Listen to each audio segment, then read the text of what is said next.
مهربان عزیز انجمن و میگیم اوچه دستان تو دادیم و دعا اوچه آژنگی روحت حرف خدا زیر این چرخی فلک هیچگهی نشوم کاش من از آچه جدا آچه جان قربانی تویم نیمه جانی تویم عاشقی آچه جان گردی دامانی تویم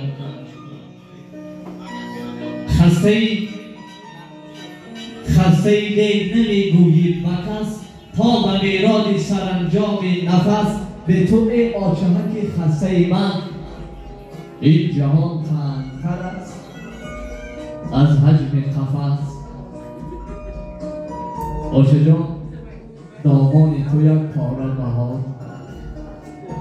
آچه جان چشمانی تو یک خانه شراب التجا میکنم ای وای خدا سایه غم به سر آچه نیار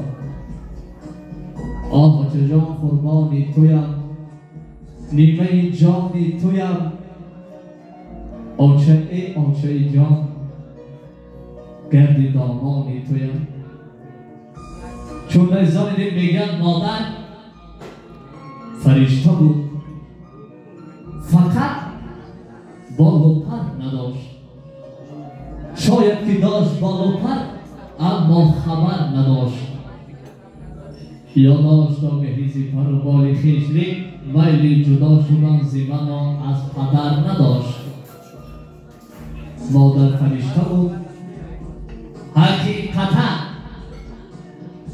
فرشته بود چون میگن هر آن کس قدر مادر را نداند هر آن کس قدر مادر را نداند همه دنیا مرا لعنت میخواند چون شیرین است مادر بخری فرزند کسی مادر ندارد او میداند میگه آچه جان در غم تو زار بگیرم آباران نیستان شوم هر سال بگیرم آن روز که نام تو آید در زبانم من آب شوم با دل افکار بگیرم